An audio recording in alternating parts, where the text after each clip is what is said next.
Now, the government in Libya has announced that it plans to compensate women who were raped during the revolution of 2011. At the time of the uprising against Colonel Gaddafi, the International Criminal Court found evidence that his forces were using rape to spread fear among his opponents. The Libyan decision coincides with the announcement by the British Foreign Secretary, William Hague, who's called for an end to rape being used as a weapon of war. And today, a group of celebrities have joined with UNICEF to campaign on the issue. But how likely in a devoutly Muslim country where discussion of rape remains taboo and victims are ostracised are women to come forward and make their complaint? Well, earlier this morning I put that question to Dr. Leila Bougaïs, Deputy Director of the Benghazi Medical Centre. Breaking the silence around rape is a global burden, really, and it has been a problem going on across the world where rape has taken place, especially in post-war countries.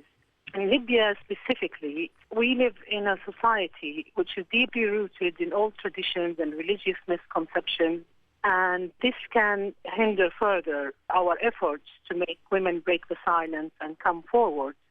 However, I think that now, with a lot of raising awareness that has been going on since after the revolution, may actually help us to overcome this problem in Libya, because rape is still considered a very big taboo here and is still considered a stigma. You treated women during the conflict. What sort of injuries did you have to deal with?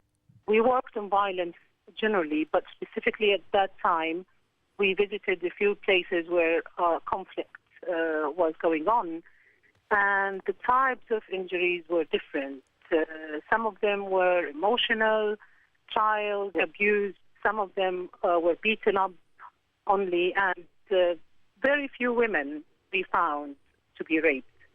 So I don't know if those very few or limited numbers we saw was because of the fact that women didn't want to come up and talk, and this is something that we have seen again across the world. For example, in Bosnia now, 14 years later, they're still having problems to find the survivors of rape. Or it was because our statistics and data was not that accurate. What evidence then is there that Gaddafi sanctioned the use of rape as a weapon of war? Well, during the ongoing war, there was a lot of human rights organizations, law firms, personal efforts, local organizations that had worked hard to help and to collect evidence and data.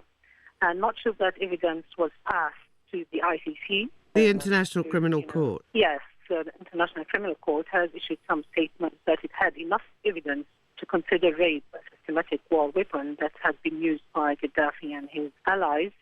Hard evidence is very hard to get, as you know, but there was some recordings of officials ordering soldiers to go on raid towns or villages to kill and rape, and also there were some survivors of rape that had actually given their statements to lawyers and to the ICC. And then the ICC also issued warrants to some Libyan officials, considering them war criminals and considering them behind ordering rape.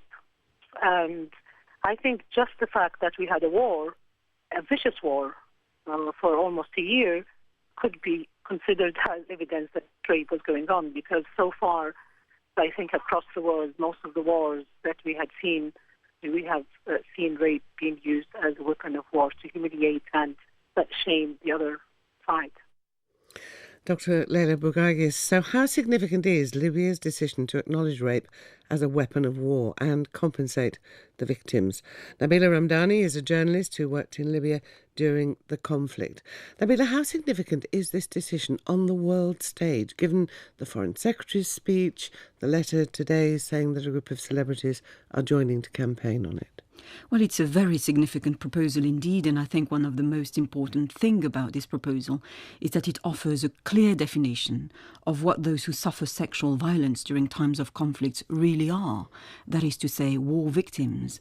And beyond the horrific situation which Libya finds itself in, this is extremely important as far as all international conflict is concerned.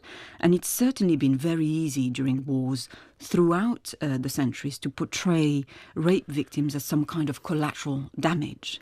And all types of military leaders, from officers to irregular commanders, have regularly turned a blind eye to the sexual conduct of the soldiers, and it's just not been seen as important. So admirably, the Libyan National Congress believe that it is important, and it appears ready to offer redress to victims, and indeed to make a principled effort to stop these horrific crimes taking place in the future. And the idea is that rape victims will be viewed in the same way as we view prisoners of wars who have been tortured or similarly abused. Now, Libya was thought to be a progressive country under Gaddafi with concern for the rights of women. What was the truth of what was going on there?